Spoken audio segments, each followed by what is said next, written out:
is.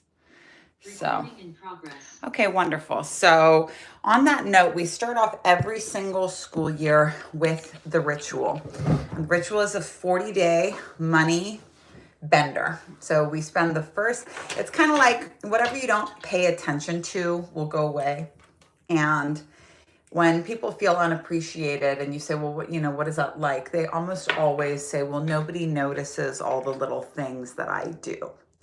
Now, whatever you appreciate, appreciates. It grows in value. Whatever you appreciate, you get more of. So a lot of times people, especially the less money they have, only really pay attention to their money when they don't have it. It's kind of like how they got the got milk slogan, is by doing a focus group and figuring out that people only ever think about milk when they go to grab it and there's none there.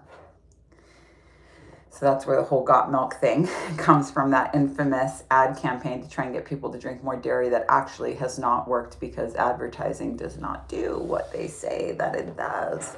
So before you dump a bunch of money into Facebook, know that. But we spend 40 days not like appreciating money. Oh, I love my money and my money loves me. It's very strategic. There are so many people that come into our school that have never really faced their financial reality head on. They've never run the numbers. So like some people are about to make massive investments in storefronts or a bunch of inventory without ever seeing like, how much would this actually pay me to do something like this? There's a lot of people that have really unsustainable business ideas. For example, I'm going to sell a low content journal. I have 200 followers. My journal costs $20. Well, there's 200 people that are interested in what you have to say. And if each of them pay you $20, they're only going to do that once. And that's even if everybody that follows you says, yes, I will, which is very unlikely. It'll usually be about 2%. But if we blast a piece of content out to our whole tiny audience that pays us very little, where the printing cost is something to be taken into consideration, where you're making on average maybe $7 a book, it's really not that you're getting $1,400 at the absolute just delulu best case scenario. And then they're good, they don't have any reason to pay you more. So the ritual is very strategic, and we focus on clearing every single money block and also developing your vision, your discipline, and your strategy for how you're going to reach your financial goal this year. If your financial goal is $1 million and you're making $0, you're not going to make it because you did a ritual, but you can get on the way. And you'll probably be there for 0 to $1 million. You'll probably do that in 5 years, depending on how your business is structured. No guarantee about the margins on that one.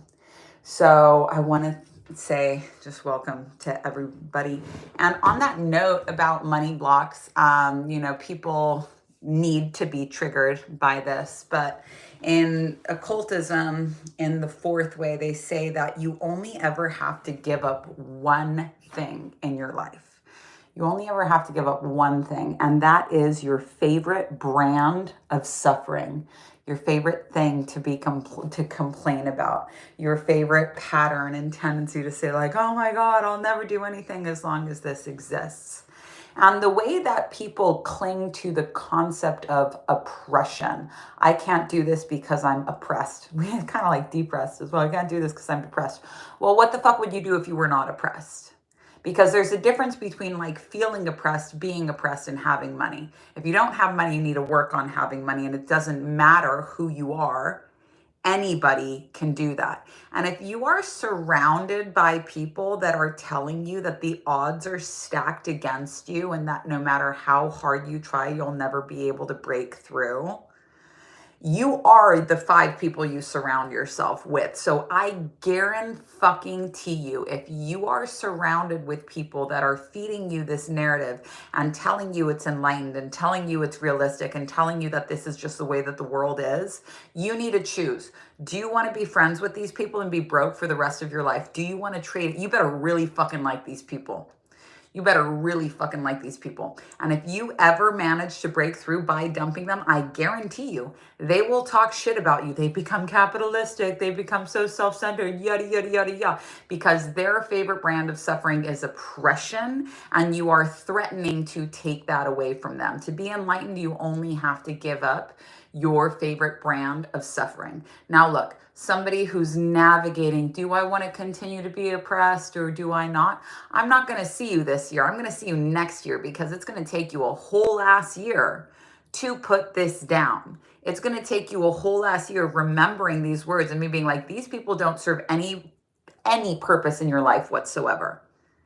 Any purpose in your life whatsoever. They're clinging to this story. But if you ask yourself, what would I do if I wasn't oppressed? It's like, oh, I'd immediately walk up to an Ivy League school and get my tuition. Well, you'd still need money to do that. And what would you study at an Ivy League school? And can an Ivy League school give you anything except for that like name brand education that's basically irrelevant?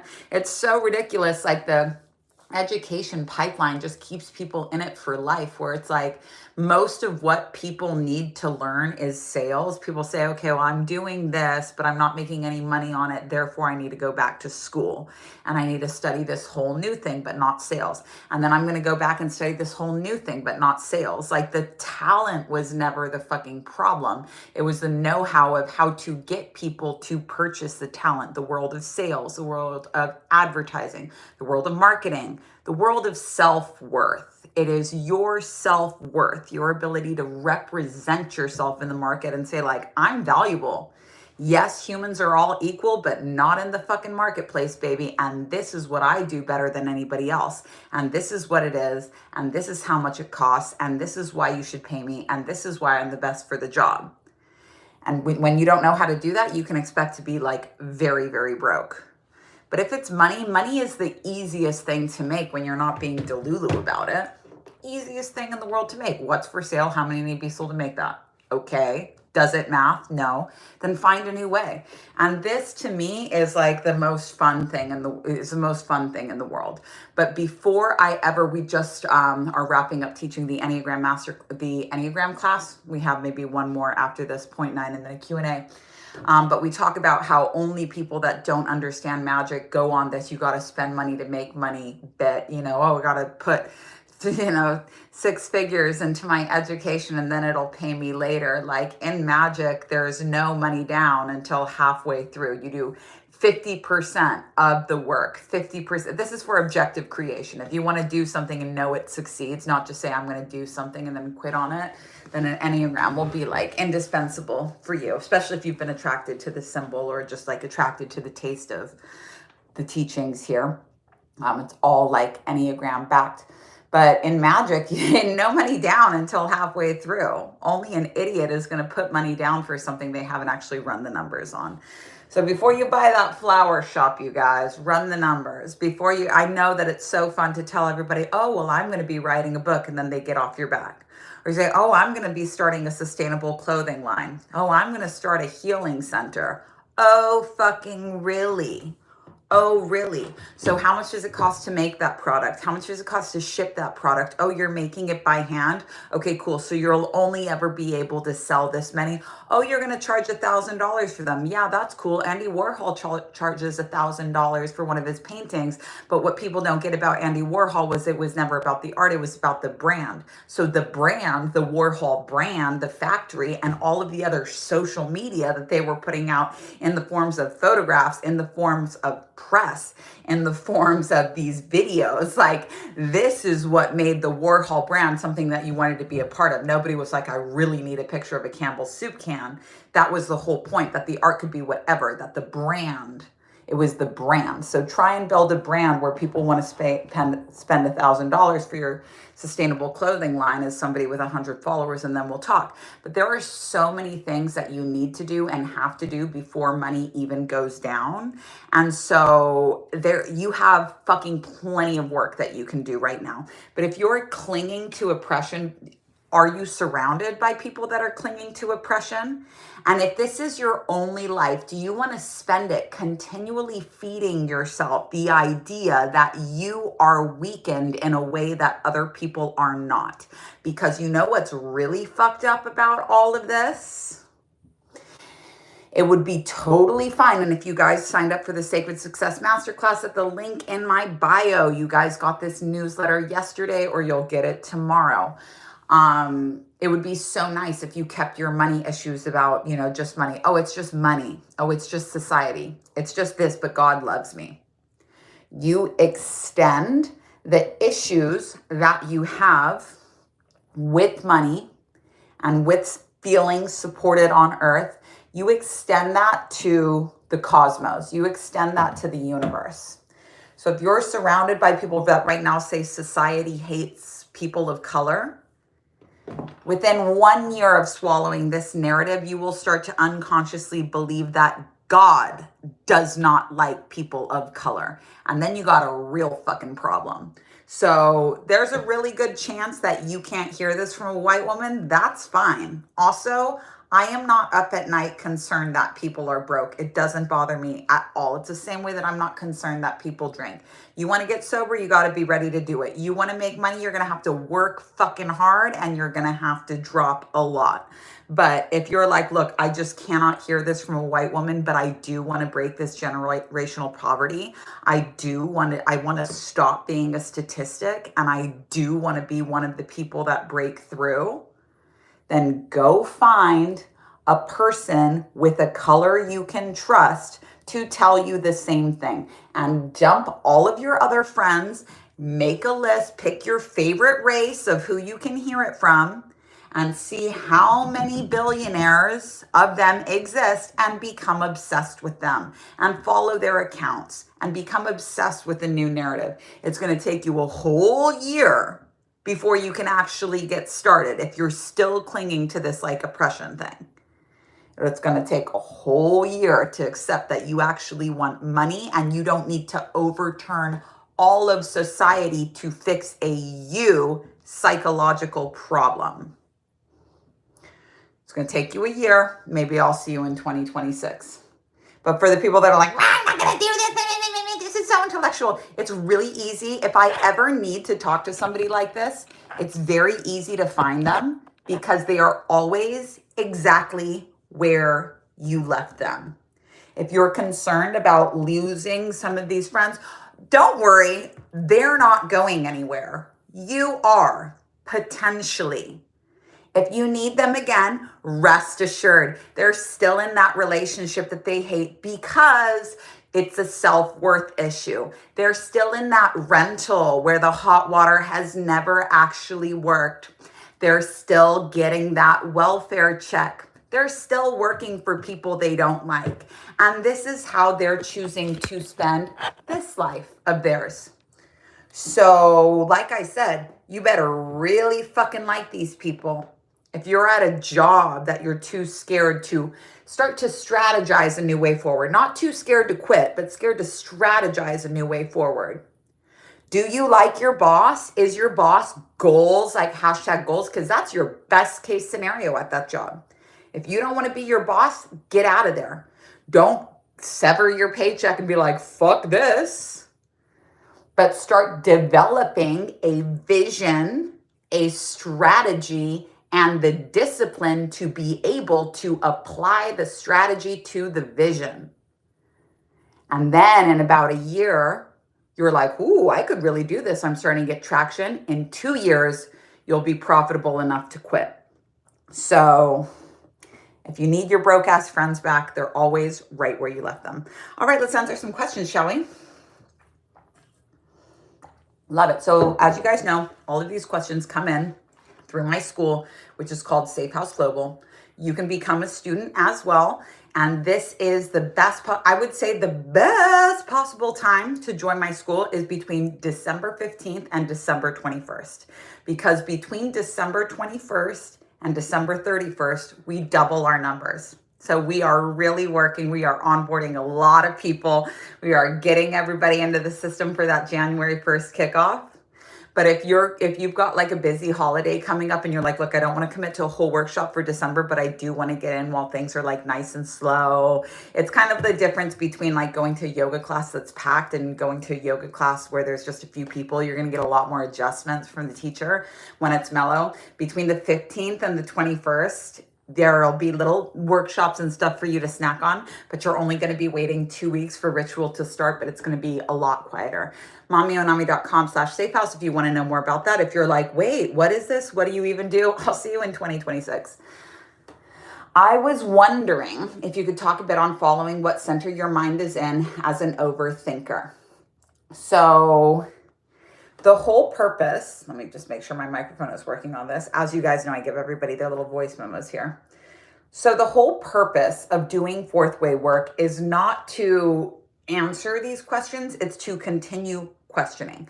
So anytime you're wondering what center you're in, which is homework that you have for like the rest of your life, as you know, 4 divisions of your mind: your intellectual center, your feeling center, your moving center, and your instinctive center. So if you're overthinking, as you describe it, is this drafting a pros and cons list, arguing with yourself, never getting to the bottom line, yada, yada, yada, yada, yada? Or is this, kind of collective whining, I can't do it, there's nothing, is it, voice memo stop. Is it coming from a mood? Are you in a ultimate feelings mood that is causing you to think this way and get all frustrated?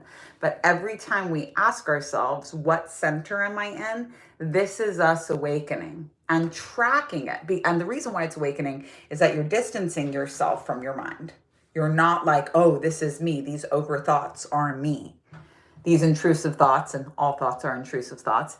These intrusive thoughts are me. You're not identifying with it. You're tracking them down. You're monitoring their trail and saying, where did you come from? Every time you do this, it's the equivalent of meditating because you are not identified with your mind. So the purpose is not to answer. The purpose is to ask. One of you guys told me last time, how I can get, I keep forgetting to do this because I do the voice memos on my really old phone. I'm not going to get a whole new phone just to do these voice memos, but somebody had told me how I can do this in a way where my phone won't die while I'm giving someone a voice memo, but I forgot. How do we know when something is just our style or when it's something that needs to be healed? You know by how it feels. So how does it feel? How does it feel to do something? I'm salty, it's just my style. But I also people that are very enlightened have no sense of humor. They don't joke around at all. They have no personality, which in the fourth way is a good thing. Their personality is completely passive. But I do like to use mine to crack a joke here and there because that's just my style. My husband, it's what side of you comes out when you feel really safe? My husband and I are fucking ball breakers 24 hours a day, 7 days a week. That's I love quality time. And as a result of this quality time, humor. So yeah, is it necessary for the ascension of my soul? No, it's just fun. You know by how it feels. Next question. What is the creativity mantra meditation song using in day 36 meditation and ritual? I tried to search on YouTube and Spotify, but couldn't find it. So this is a really good time to talk to you guys about Kundalini yoga. I thought about changing up the Kriya because I know why Kundalini yoga works, and it's only weird if it doesn't work, but Kundalini yoga works because all centers of your mind, what we just talked about, stay busy. So your mind is busy on the mantra, your instinctive is busy on breath work, your body is in a trance because you're doing a repetitive motion. Bam. And so your mind can't wander off because everything is in its right place. Your intellectual center is forced to shut up. So you get really good results from Kundalini because you're so focused during that time. Oh, and your intellectual center is trained on an intention. So basically, for the duration of time that you're doing Kundalini yoga, especially when you're doing it with us as a group, and when we do it as a group, we've adapted it a lot. I've been adapting it since 2016 because I'm like, okay, look, let's understand why this works. Let's not, we don't have to like worship Yogi Bhajan or anything. We don't have to go to like Espanola. But let's steal what actually works from this system. And so all of these, when you do Kundalini yoga, especially when you do it as a group, and when we do it as a group, we also mix in Tantra yoga, and we are standing up. Like, we don't do it sitting down. It's very active. You're walking around. Although if you have no energy for that day, you can just put in your headphones and listen to it like a meditation. But we get down. We get down. So the reason I was going to switch it up. Oh, and then there's also this thing that when you act out the laws of the universe, you get its powers. So when you act out a law of the universe with your body, you're mastering it. So in the Jupiter Kriya, we do this, this is, for example, one of the moves where you bash together the Jupiter mounds of your hand. Anyone that's into palmistry can tell you about that. You mash together the Jupiter mounds of your hands, and then you bash together the moon mounds of your hands, which are here. And we call it building a money pile. That's what we do. And we chant the mantra HUD, which means like power. When we do this, you're basically saying, I am taking the expansive, prosperous energy that Jupiter represents, and I'm bringing it to my unconscious, which has been programmed to poverty. And whether you believe it or not is of no importance. But when we tell you, like, this is what we're doing here, we are creating prosperity expansion in the dark corners of our minds that have been trained to poverty. When you act out a law of the universe, you get its power. That's why we do it for 40 days. You're going to get the power from it eventually. And we have, for the Kundalini set, we have 5 other motions that we do. And then for the Tantra set, we just have 1. And we do this every single day for 40 days. Halfway through, we bring in self-hypnosis, which is you writing your own self-hypnosis script, not anyone else telling you what to think or believe. It's very fucking powerful. And so the temptation for me to be like, well, Kundalini's going through yet another scandal. It's so easy to rag on dead teachers. Guru Jagat was also like a fucking friend of mine, straight up. So I don't care what anybody says about her. Yeah, everybody got super weird in the pandemic. I get it.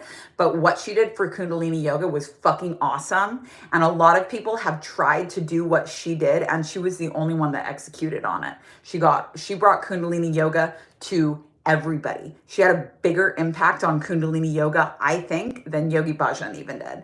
So people can kick fucking dead Guru Jagat all they want, but I'm not going to fucking do it because that was my homie and she was fucking cool and she rooted for everybody. So yeah, all overworked projectors are going to have some pretty serious text receipts, but she did something fucking cool with her life. She died real early. It sucks. And yeah, she got kind of delulu at the end. I get it. That happened to me too. But she did something that she should be really proud of. If I did something like that in my career, which I'm still trying to build up, I'd be fucking proud of myself. So I was really tempted to just like kind of take away Kundalini yoga and say, oh, well, let's just do something different. But the thing is that it's been working. It's been working like crazy for our students. It's been working like crazy for us. We skipped 2 years of ritual. Our income just like halved because we weren't paying attention to money. So the creativity, so that's why it works. So the creativity mantra that we do is the Wahyanti mantra. It's spelled WAHYANTEE or some variation of that. The Wahyanti mantra is essentially saying, Wahyanti Karayanti. I sing it to my kids a lot, especially the Sanatam Kar version, especially when they're like tweaking out. But it basically is saying over and over again that 3 forces are required to create, which is what the law of 3 is. And that's the triangle that you see depicted in the enneagram. Wahyanti. Yeah. Are you talking about her being a projector in the human design sense? Yes, I am. Because she was working like a lot. And projectors need a lot of rest. But she was also a master at like running a team. Everybody, if you want a huge scandal, look for the underpaid employee. Basically, all of like the gnarliest scandals you ever hear with a teacher is coming from an underpaid employee. And so we have very few employees in my business, but we never ask anyone to work for free because we stand for money here. You know, we stand for money here. This is what we believe in. I have systems that require very little like maintenance, just the right amount. So we've actually been able to do all of this, like an $800K a year for us, with just one part-time assistant. By part-time, I mean 2 hours a day, that part-time. I separated out my TikTok to be different categories, sourcing physical products and the spiritual side. But after listening to day 34 of the ritual, I'm wondering if that's necessary or if I should just have them all be one. You know, this is why I really love human design, because what I know from manifestors is that it's very useful to have coached a lot of manifestors. And I've been coached by a lot of manifestors.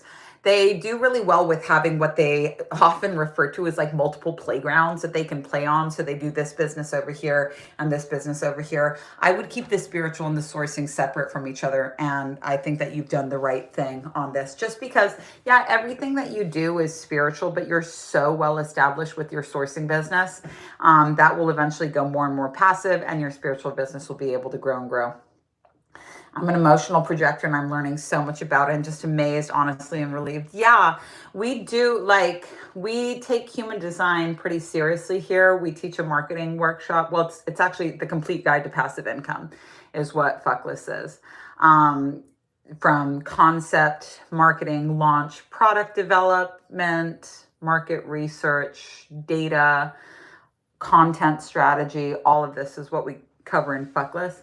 But I have just about everybody that's down to do it. It's not a requirement, but like I have my human design 6-3 generator in my username. And when people include their human design in their username, it helps me to make sure that the answer is not just tailored in response to them, but also knowing fundamentally like what they need, in the most basic category. So most people have their profile lines and their type in their name.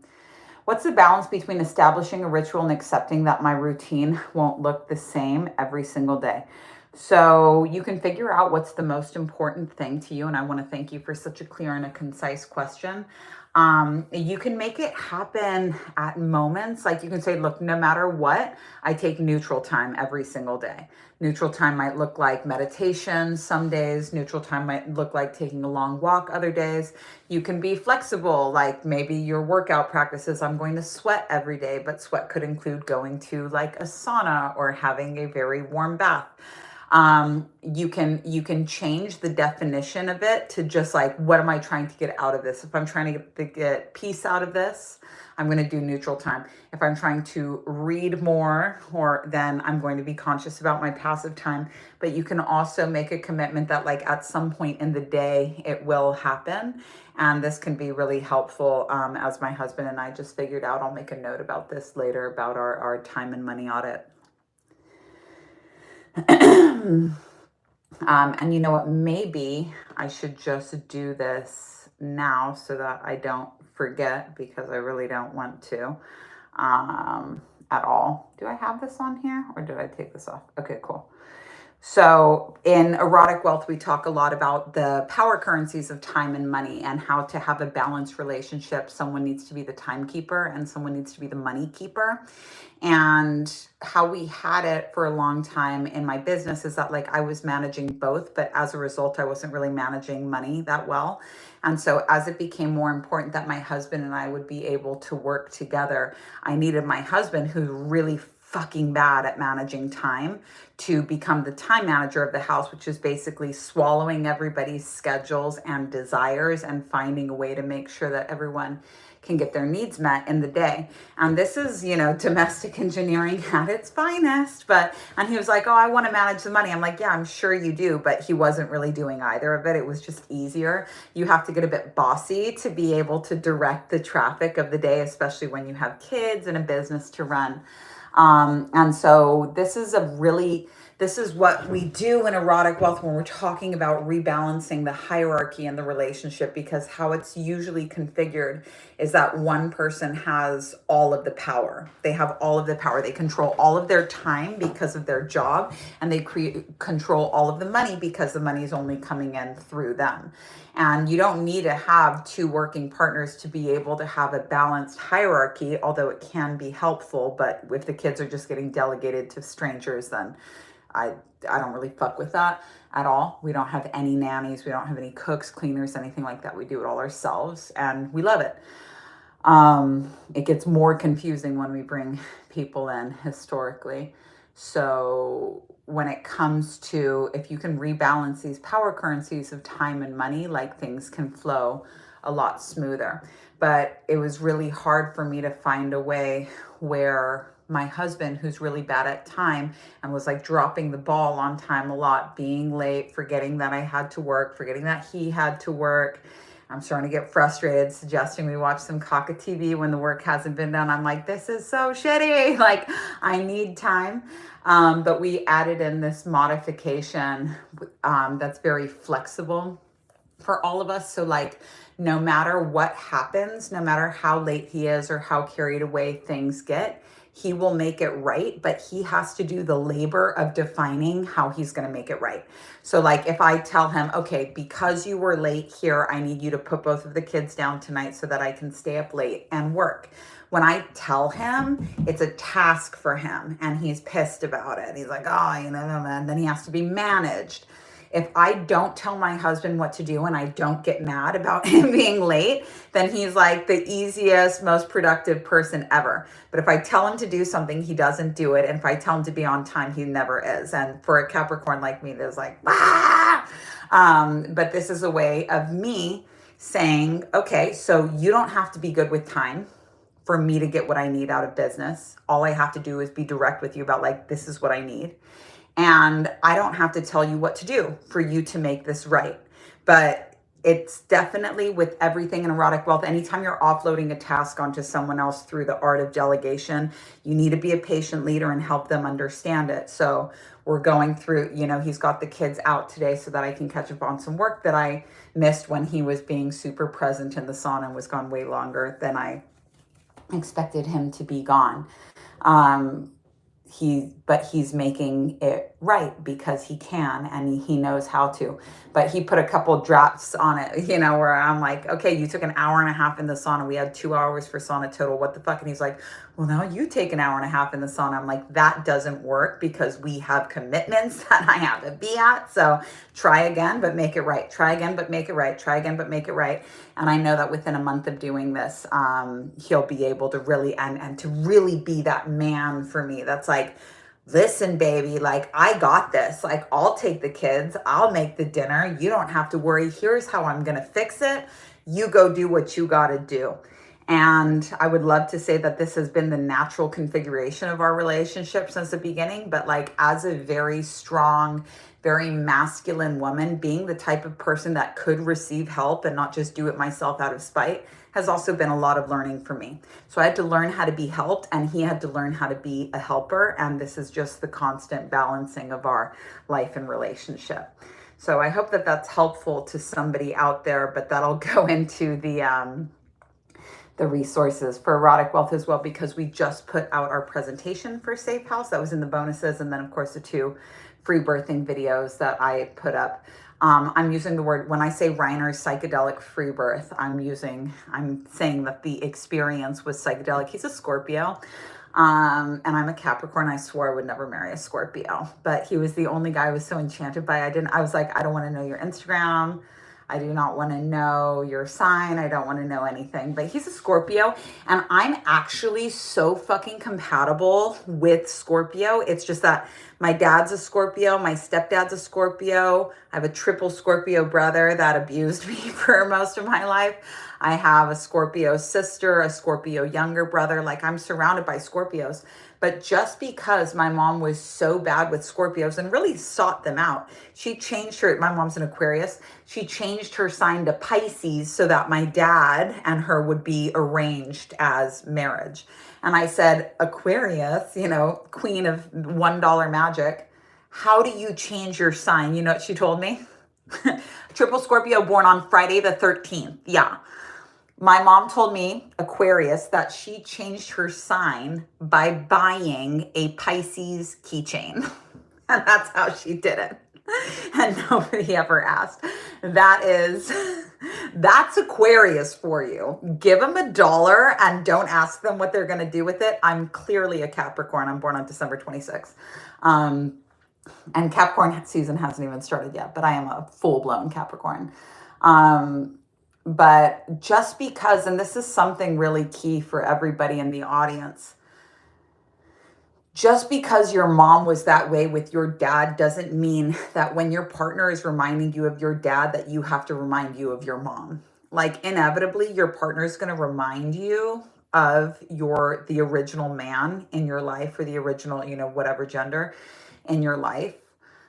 Inevitably, they're going to do that because that's just patterning. But just because your partner is behaving like your dad doesn't mean you have to behave like your mom.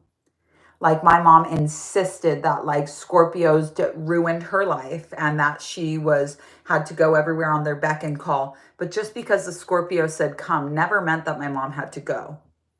So just because they were acting like that doesn't mean that I have to act like her. I can say no. I can say, and I do all the time. Nilo, hi. Nilo, hi. The season is upon us. Okay, let me find this other question here. But yeah, very big Capricorn. Oh, look at all this human design information. Hello, I'm Anonymous, a 3-5 generator, observer with valleys. By looking at my page, can you tell me what my elephant is? Even though I'm here to observe, which seems most likes are when I'm on camera, which is cringe for me. Yeah, lol.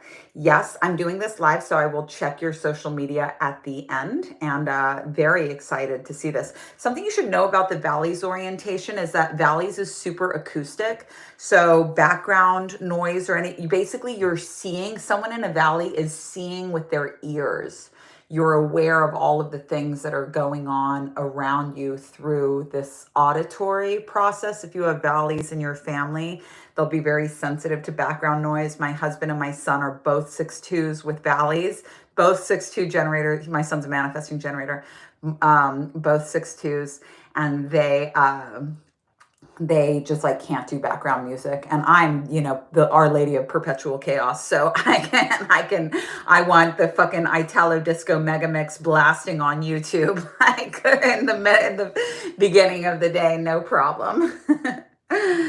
Someone says, why is it called Safehouse? So Safehouse was the name of our first Wi-Fi in New Mexico.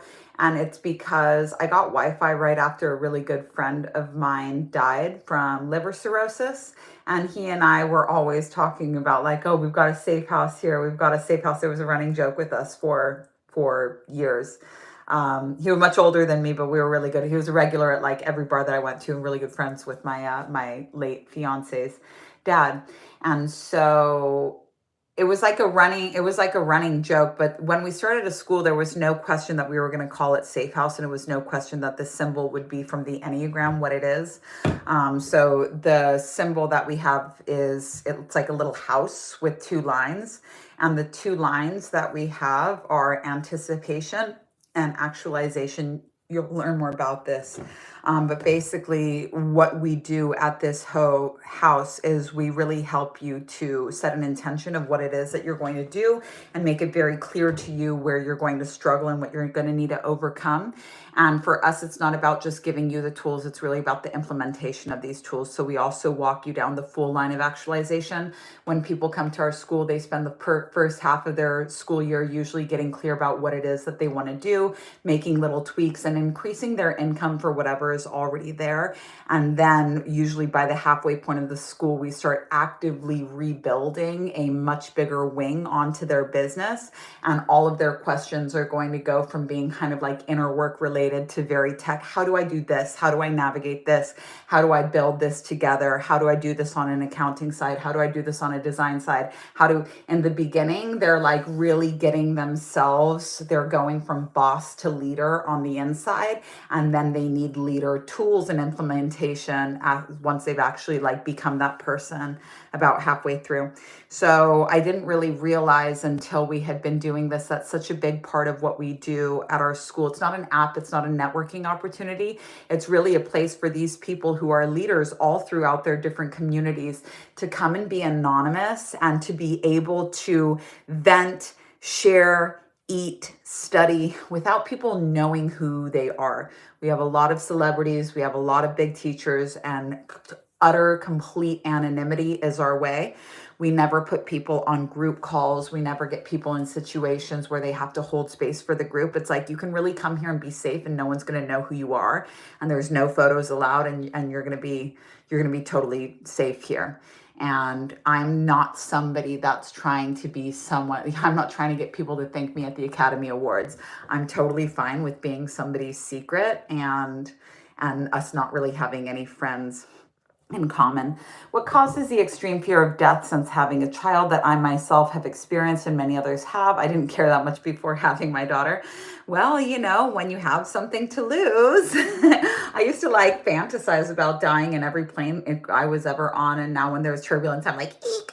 But basically, as a mother, you're reborn. We've got a new chakra, like you're going to take the journey of the chakras all over again. And it's going to be times 10 because now it's all extended to another. So the fear of death, the fear of loss of life, the fear of losing basically what you love is, you know, that's that root fear. And then there's going to be shame. There's going to be mom guilt and fear. There's going to be mom shame. There's going to be mom anxiety. But if it's the fear of death, specifically this shade of it, that's like the fear of loss, sometimes your brain, the only way that your brain can let you know how much you love somebody is to show you images of what it would be like if you lose them, because love and loss are like two sides of the same coin. Joy and grief are two sides of the same coin. So if you find yourself constantly being like, oh my God, what would happen if? Sometimes it's just your brain's fucked up way of letting you know that you really love somebody, and that's okay. But if it's bothering you and getting in the way of your life, like, other people's stories aren't your stories, and you can read the book The Big Leap by Gay Hendricks to learn about an upper limit problem. Yeah. I believe in learning. Oh, do we have somebody saying, if you don't believe in school for your kids, why do you believe in school for people with disposable income? I don't believe in public school for kids. Brie. I don't believe in public school for kids.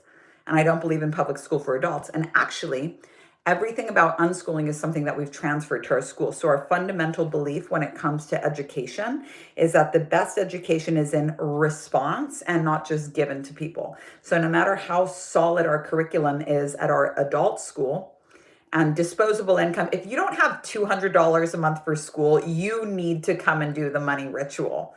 This is not like independently wealthy disposable income. It's $200 a month, which you probably spend on weed, period. So you could very easily swing this. You could pick up literally one day a week, walking dogs, cleaning houses. One day, I'm sorry, you could pick up one day a month and have your whole tuition. But because we believe that the best education is in response and not forcing people to learn things that they don't actually want to learn or have an interest in, we always answer every single question. We take our Q&A as seriously as we take the curriculum. Everything is tailored to the individual, and it's never inconvenient to solve a problem. So the same way it's not inconvenient for me to stop and explain this to you, that just because it's not school as a government pipeline for factory work that robs children of a childhood and puts them in prison conditions with active shooters, shitty food, bullies, and hierarchy, doesn't mean it's not school. And in our opinion, based on our research, because nobody cares about our children more than us, it is absolutely idiotic to continue to send children down this pipeline that has failed for centuries to train them on doing a little bit of what any basic robot can already do. Because I am not raising basic robots. I am raising genius leaders. And that's why my children will speak to you like an adult about things that you are actually interested in, and not sitting there asking you if you have Roblox on your phone. So that's why. You ever been with a black man? Of course.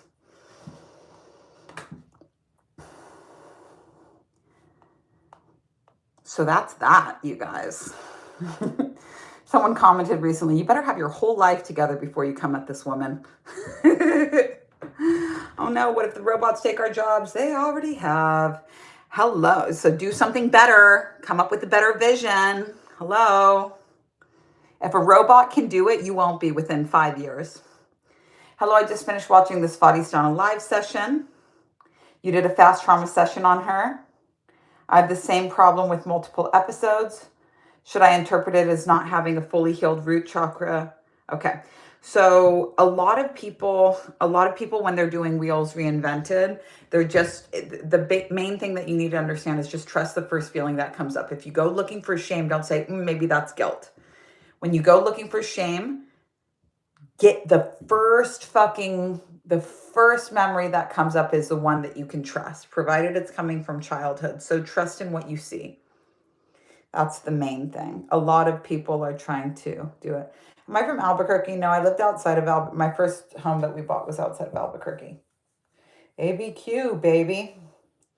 I'd love to hear your thoughts on human design and different trauma patterns with wheels.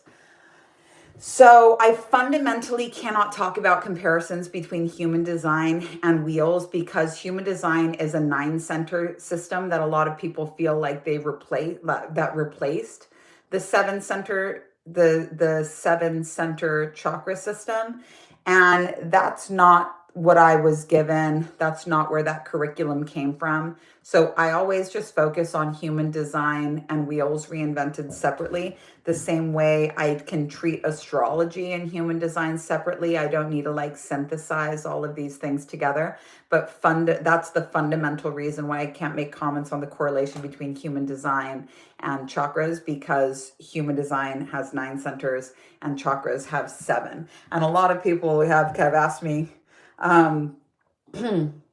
a lot of people have asked me over the years, well, like, what about the fact that we are 9 centers being now? Well, that's a human design fact. And what we always want to do is aggregate and correlate information. It's okay for one system to say 7. It's okay for one system to say 9. It's okay for people to believe in classic astrology and then to get into sidereal, I'm going to call it what it is, astronomy.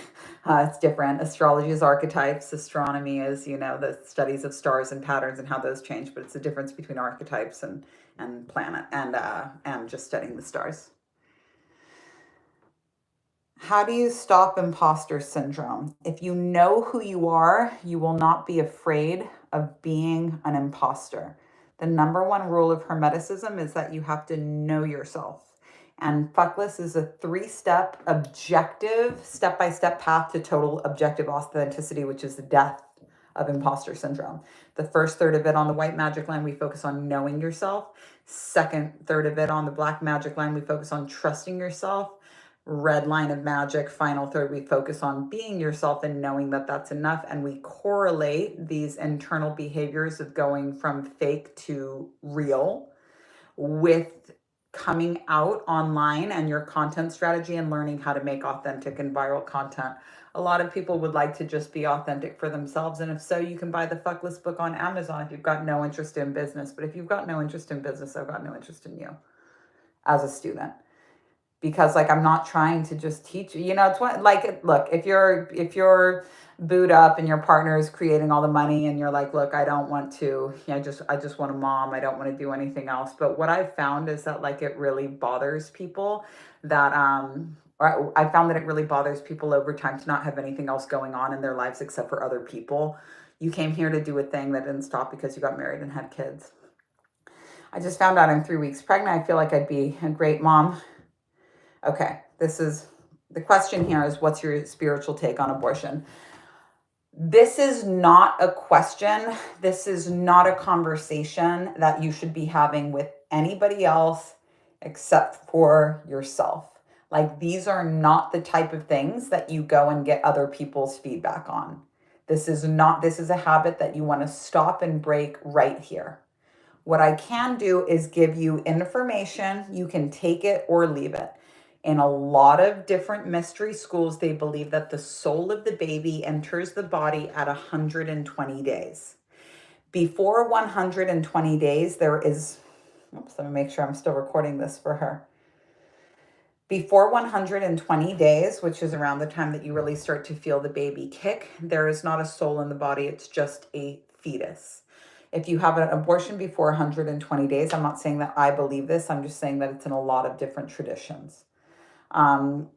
If there's not a soul in the body, then it's not blood sacrifice. If you have an abortion after 120 days, where the soul is in the body, you are essentially killing somebody else for your gain, which doesn't mean that you're going to go to hell or anything like that. It just means that the ramifications of this abortion are going to be very strong on you, and you're going to need to do a lot of good work it's here to change the course of your life, and it will change the course of your life, not in a way that's necessarily comfortable. So if you have the foresight on it, if you have the opportunity to make a decision, if it was me and I was considering getting an abortion, before 120 days would be an absolute must. I just wouldn't want to take on the emotional baggage that happens after 120 days. And I know plenty of people that have had abortions at 7 months and are like, oh, I'm fine. I'm so grateful for Planned Parenthood. I'm like, really? Then why are you on heroin? Why do you still live with your parents? Why are you afraid of babies? Like, why are you so afraid? Why do you burst into tears every time you see a kid? Doesn't seem like you're okay. And in Native traditions, the Hogan, like if somebody dies in a Hogan, they will never go back. It doesn't matter how long they've lived in that house, that hut. If somebody dies in it, it's corrupted. So if a child dies in your womb, it's considered that that home needs to be purified. Obviously, they don't abandon somebody that's either miscarried or had an abortion, but they do a lot of aftercare, which is absolutely not something they do in Western culture. They make you feel like if you're feeling anything at all in response to having an abortion, no matter how supportive or traumatic it was, they make you feel like if you're feeling anything at all post-abortion, that you're not a feminist, and that's just ridiculous.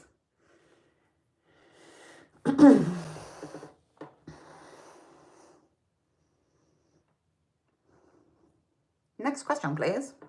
Guys, I do love doing Q&A.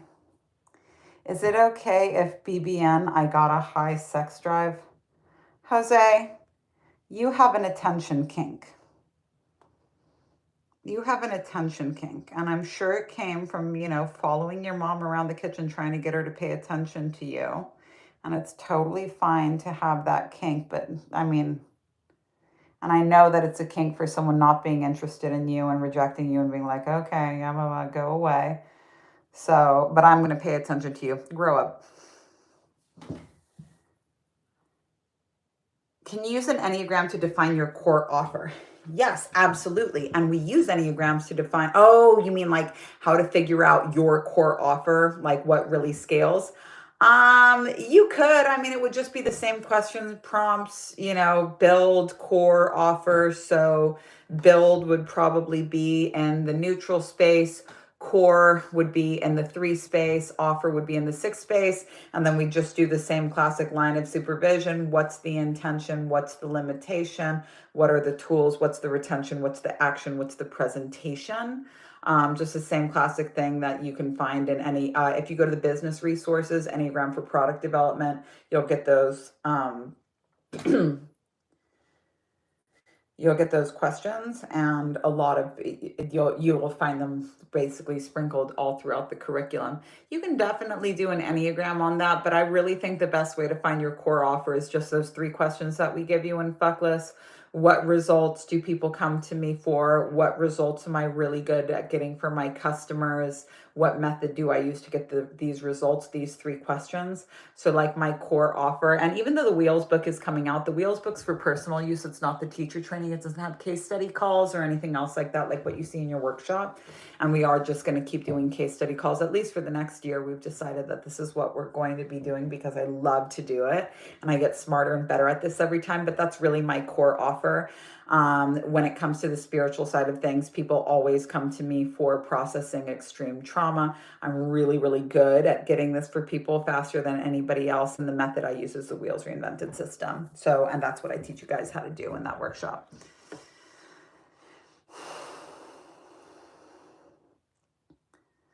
Would you be willing to explain a bit hermeticism?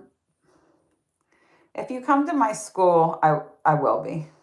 But if you want to give a hack on it, it'll probably all be like gibberish and code to you. But the like manual, kind of like the Tao Te Ching is like the manual for flow. The Kabbalion is the manual for hermeticism. And I guess also the Emerald Tablets of Thoth, because that is what the Egyptians called Hermes Trismegistus, the three magi, the thrice-born magi. You can read both of those. It's probably going to be in code to you. If you need the code opened up, then you need to initiate into second level teachings. That's what I do, but it's not that. It's not like on Q&A. When going through wheels, is it normal to experience the shadow of the succeeding chakra after unblocking the president? Unblock root chakra, shame starts spilling everywhere. Yes, absolutely. And because this is what we talk about in the beginning of Wheels Reinvented, of how it's like layers in the mesa. So like the foundation of guilt creates a really good foundation for shame, etc. Please tell him, have you traveled to Costa Rica when you were pregnant? I feel like I saw you. This was ages ago. We'll be in Costa Rica again this upcoming year. We went to Europe this year instead of Costa Rica, basically to see if Costa Rica was really something special or if we just love traveling. Costa Rica is somewhere special, and we are actually going on like a house hunting trip. We'll go. We have to see how we're doing with the new baby. But we will go next year. Hardest part of quitting college and getting off antidepressants is telling my mom. She disapproves of both. Any advice? Can you live with your mother's disapproval, or are you going to live your life on her terms and her comfort levels? Like, whose life are you living? And if you're living your life, think about all the different things you want to do that would displease your mom that you're not doing. And when are you planning on having this conversation with her? When are you planning on having this conversation with her that's like, I don't want your laugh from Varsity Blues. When are you planning on telling her that this is your life? So there you go. I'm reading A Course in Miracles. When I look at the writer, apparently she died from cancer. It makes me doubt the whole thing. This is such a good question, because a lot of people see terminal illness as some like negligence or a bad manifestation on the part of people that have it. And like, if it's your time to go, nothing can keep you. If it's your time to stay, nothing can take you. If you think the A Course in Miracles lady is bad, like look up Wayne Dyer, probably my favorite teacher of all time. And he did every Mr. fucking mindset, saw every medium, had Louise Hay as the best friend, all of these different people, and he still couldn't stop himself from dying. You can't control when it's your time to go. You can fight it all you want, but it's a lot more realized to accept the inevitability of death than it is to fight it. And people that are walking that long, slow plank to death via a terminal illness are the fucking bravest, most hard. They're gone their way to meet death, and they know this every fucking day. And their family knows it. It's so much more evolved than like, did you know that you could change this? You know, when we talk about this a lot, we really went hard on this on the Anahata. The Anahata case study call was so fucking good. That's a thing. I love the case. We might do Wheels Reinvented live this year. We might not. We haven't decided yet. The case studies were so good for Anahata, but we're really bawling our eyes out talking about how spiritual people treat terminal illness, and you will never, ever, ever take the side of fight it again when you see just how brave it is when people have accepted the inevitability that their life is going to end, and they're not shaking their fist at the sky. Those 5 stages of grief by Elizabeth Kubler-Ross, those were only applicable to terminal illness. Now people say, oh, I'm going through the 5 stages of grief about everything.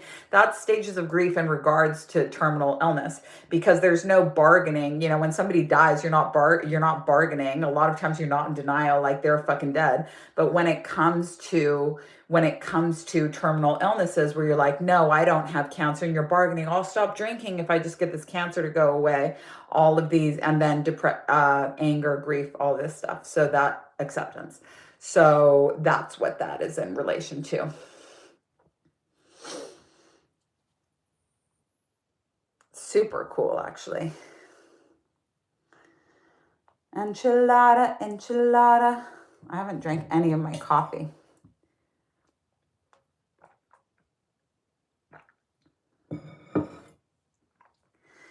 Teal Swan has had legal challenges, according to people accusing her of contributing to someone's suicide with her teachings of meditation practice.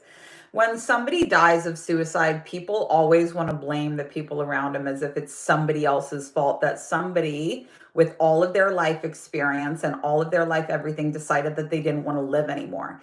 Everybody is autonomous. Every single person has the right to take their own life if they choose to. I used to try and scare people out of it because I didn't want to be called a suicide twin like Teal Swan and Bentinho Massaro were for that moment in time. But the thing is that, and then my best friend killed herself, and she didn't tell me. I spoke to her this day before.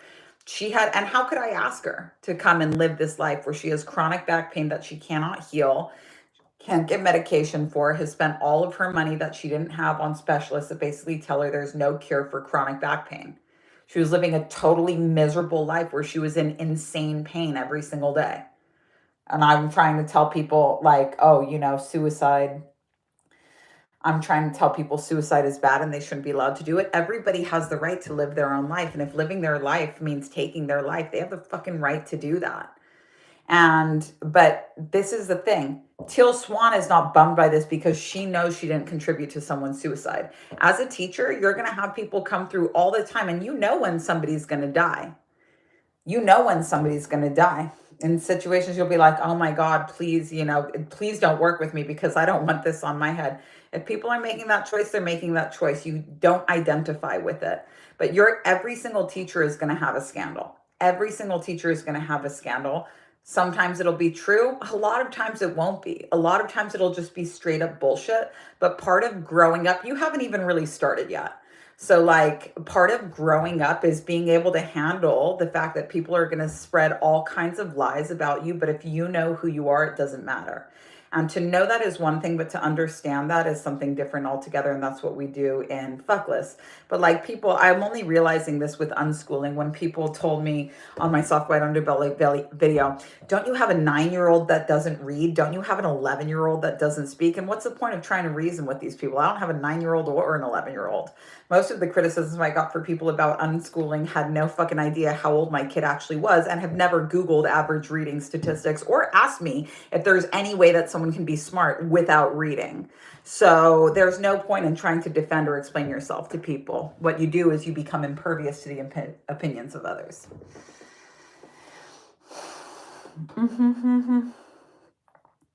Enchilada. Extra spicy salsa.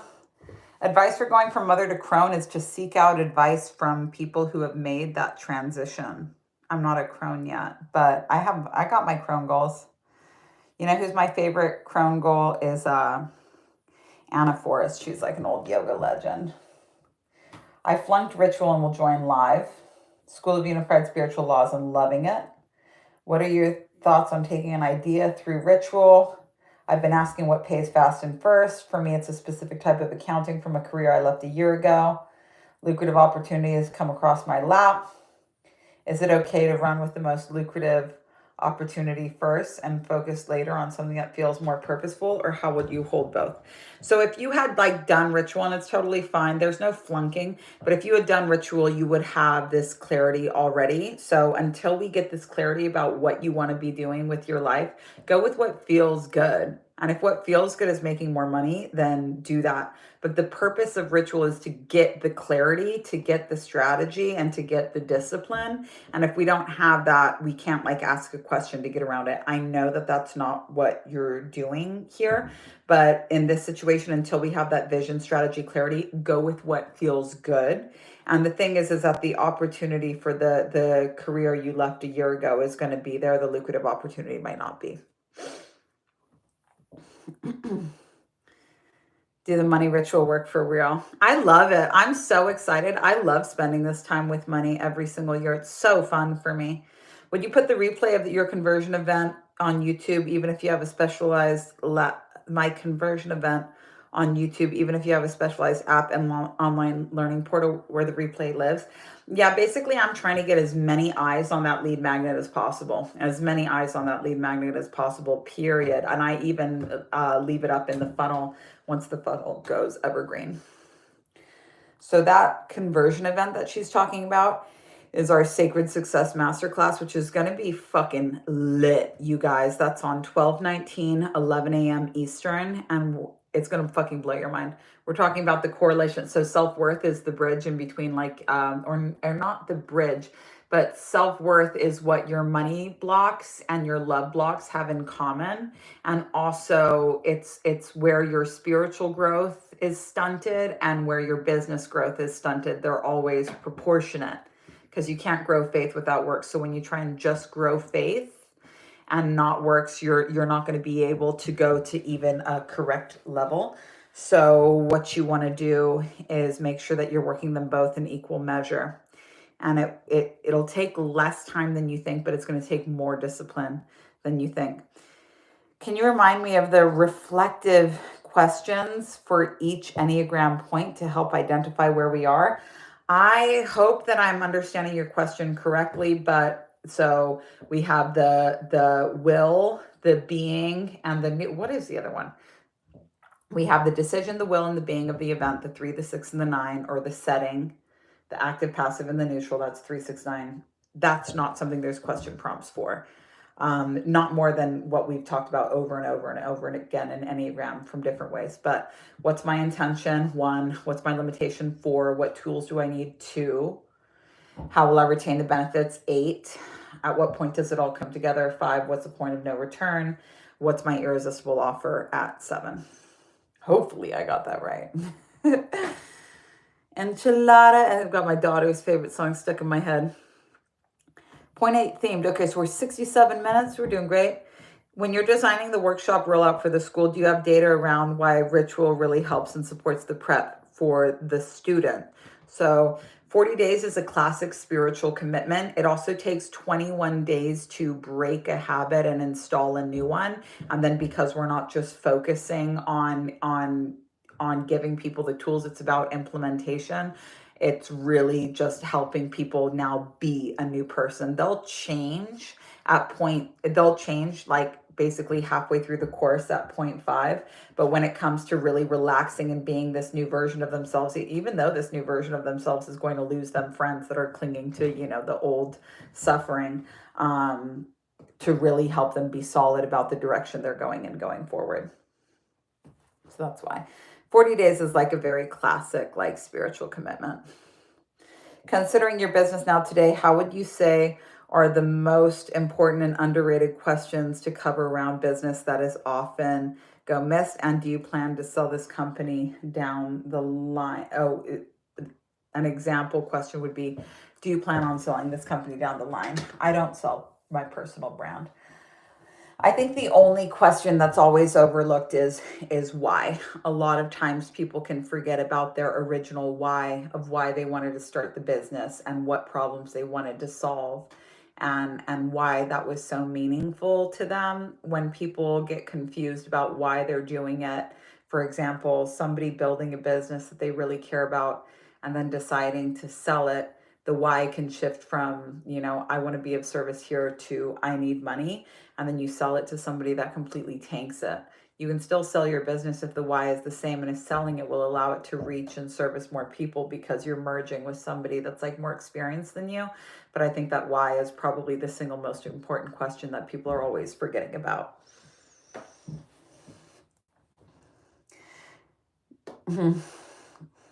Enchilada. As you're discussing, here we go. Onami mentions that our Notion pre, during, post checklist is in Fucklist, but I don't see it. Can you share it and why? We also have this in business resources. And thank you, Saraswati, for answering this question for me. Love that. Thank you, Saraswati. As you're discussing the emails of pain process proof, can you expand on the structure of having an entire email about pain versus putting the full sales layout in a single email? Yes.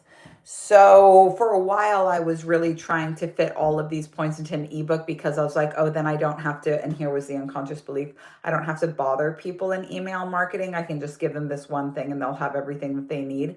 People need to be reminded over and over again. On average, people need to hear something 82 times before they remember it. I'm not sure if that's totally true. It's just like an advertising statistic, but advertising statistics are different than organic statistics, because advertising is like pay us so we can show it to people 82 times. But I have tried that and my conversion was really low on it. And so consistently showing up in people's inbox, reminding them that this is coming up. And it's also giving you way more marketing opportunities as well. Uh-huh. Yes. Got it. I'm trying to think of okay, did I do this? Sorry, you guys, let me make sure that this is sending. Otherwise, I'm going to have to answer this again. And I really do not want to because I hate repeating myself. Yes, okay, cool, that did post. As I become more aware of utilizing neutral times, there are a certain percentage of my day I should aim for. Is it dependent upon the person and time of life? I've been working on esoteric and loving it. Just starting lesson 4 is the fact that I'm having relationship issues and feeling that I need to switch school curriculum. Simply a limitation I'm hitting and actually a sign that I'm on the right path. So neutral time these are moments, so just be aware of neutral time, but don't feel like you have to organize your day a third and a third and a third, and don't count unconscious neutral time, which is sleeping, as conscious neutral time. Second of all, just keep going through Mesoterica, because I'm sure you're doing ritual with us as a group, and all of these self-worth and relationship issues will come to a head. If not in autoerotic, they definitely will, but you're going to break up with everybody that's not your soulmate. If this is your soulmate and you have no questions about if they're the right person or not for you, then the erotic is probably my boy, then the erotic is probably just dead and it has to be resuscitated. That's really not that big of a deal. But if they're not your soulmate and they have red flags, you're not really interested in them, like, why don't you just dump them? If you're scared of being alone, you're not going to be less scared of being alone by staying with this person.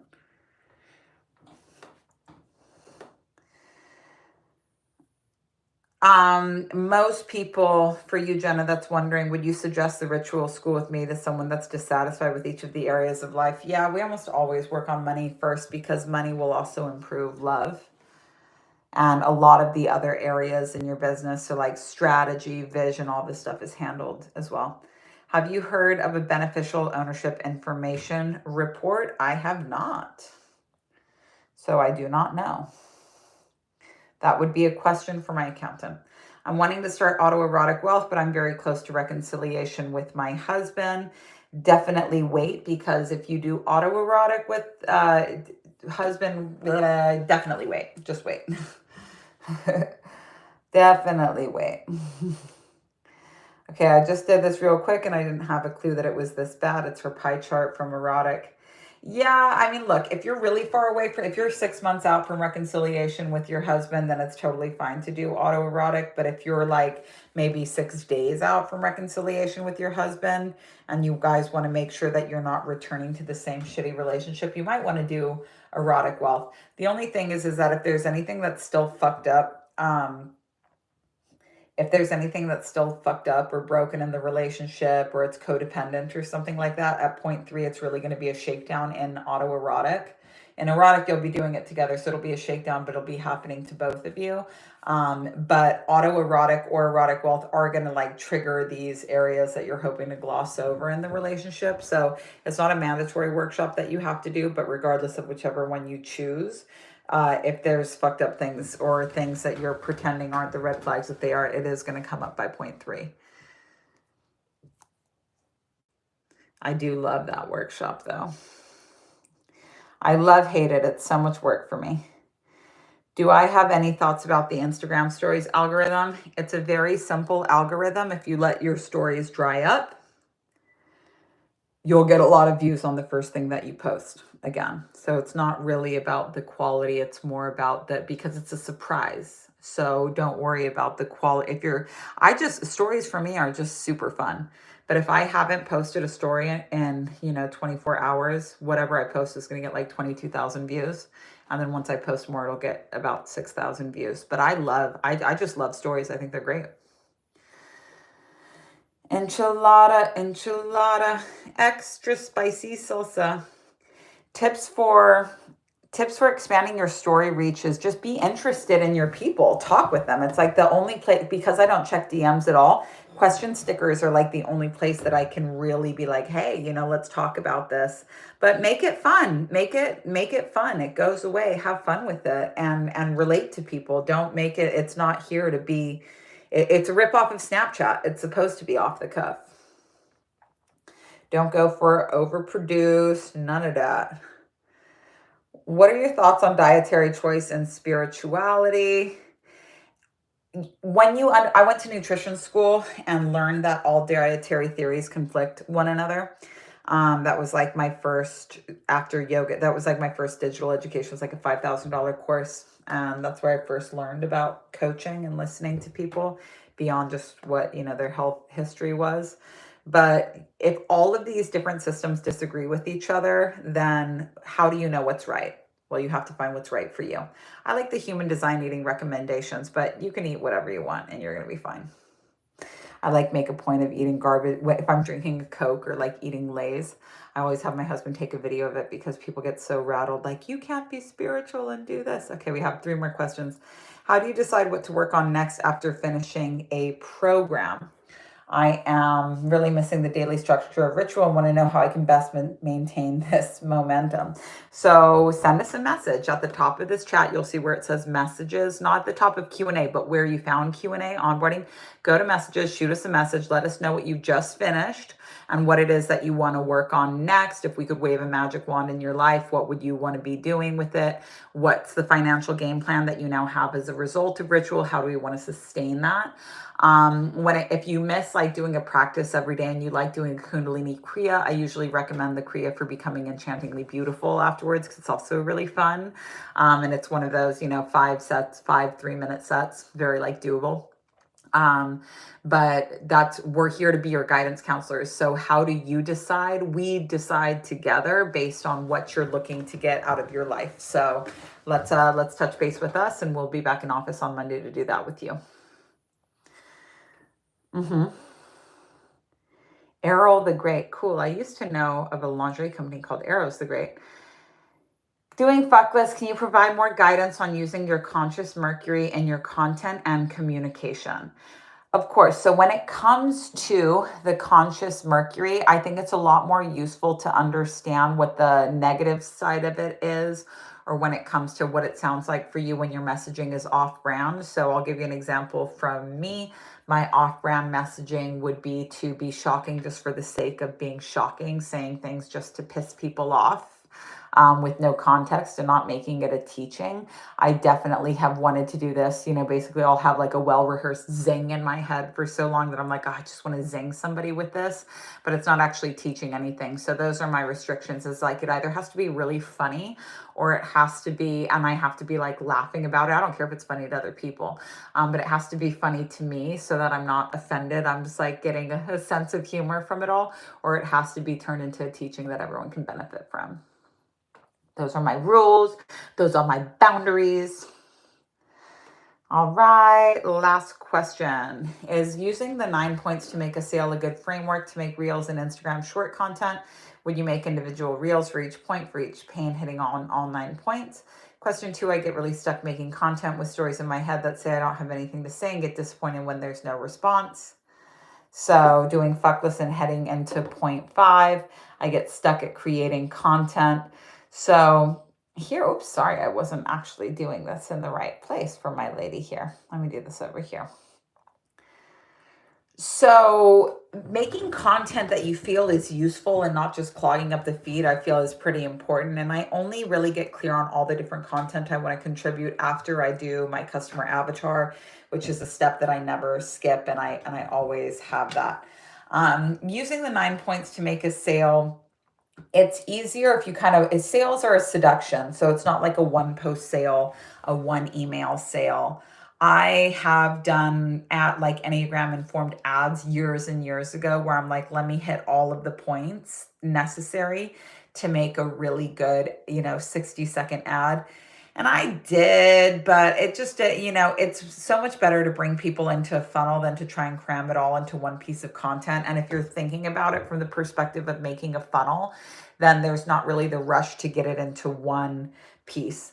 But usually when I have pieces of content, I think about sometimes like we're trying to do all 60-second reels for the ritual launch here, so that I can put them on YouTube shorts as well, because and actually if they're under 60 seconds, you can put them on Blue Sky, Twitter, all of these other places. Not that you want to feed video content to text apps, but it is definitely an option. But because we are directing so many people towards a YouTube video, I wanted to make sure that we could fit it into 60 seconds as well. So sometimes I have to do a few takes because and I'll write down like three talking points that I really want to go into. So like for the last one we did about the people being colonized out of their indigenous God and believing that God loves desperation, the 3 points that I wanted to hit was that money doesn't go to people that need it. It goes to people that want it, that you're flinging yourself towards money, love, and God, and that this is coming from a colonized belief and that everybody had an indigenous God before they were colonized out of it. So it definitely took me and then in addition to that, I always have to add my plug. If you're new here, my name's Mommy Onami, because people are unclear about what I do, and it's my job to make it clearer for them. So magic is just spending more time on something than anyone else would reasonably expect. But if you're at 0.5, you have enough human design tools now to know how it is that you should be making content. Is what problem are you solving for people? How is your customer avatar informing how is your customer avatar informing the content that you're making? What pain are you trying to alleviate for them? Are you keeping secrets? Just go harder, make better content. You aren't going to be insecure about You're not going to be insecure about the quality of your content if you feel like, look, I just really wanted somebody to know this because I didn't want somebody to struggle for as long as I struggled. So that was the intention that I come to all of my social media with, is like, I want to solve a big problem really fast, and I want to do this with every piece of content that I have.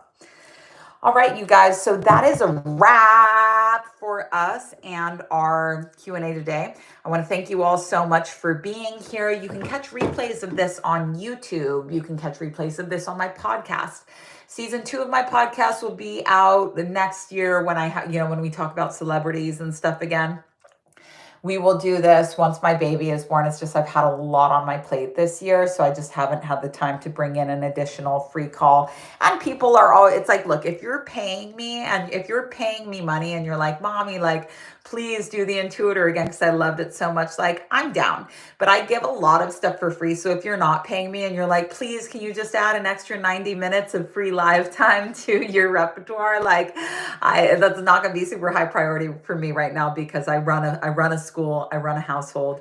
When does next year's school start? We kick off January 1st every single year. We kick off with the money ritual. Like I said, a really good time to sign up is between the 15th and the 21st because we're going to get slammed. Our numbers are going to double after the 19th as people start to come in. So we're going to be onboarding like crazy. It's going to be a really hectic time for us. But between the 15th and the 21st, it's going to be a lot more mellow. We have plenty of little workshops and stuff. We can take our time with your onboarding. So if you want to become a student or know more about this, just head over to mommyonami.com/safehouse. If you are not sure, do more research. If you're not sure, do more research. We don't care how long it takes you to show up. We have a free trial where you can try the first lesson of just about every workshop that we have, get a feel for the app. But I'm not here to tell you that I'm your new guru or I'm your new leader. Do your research. Do I speak a language that you understand? Yes or no? If you don't understand what I'm talking about, I'm probably too far ahead from you. You should look into getting my beginner's book, Leave This Book in Your Bathroom and Reach Enlightenment in a Year. You guys will hear more about that at the end of the year. If you can afford it, $200 a month. If you can't afford $200 a month, you have some pretty major money blocks. You need to work on those ASAP because nothing in your life is going to make sense when you're this broke. And additionally is have I been somewhere that you want to go? Do I have something you want? Is it authority? Is it confidence? Is it curriculum? Is it acumen?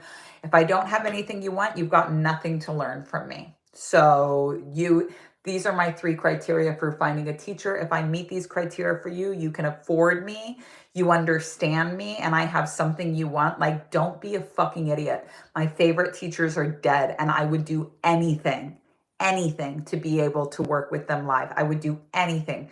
When a teacher speaks my language, has something I want, the cost to me is completely irrelevant.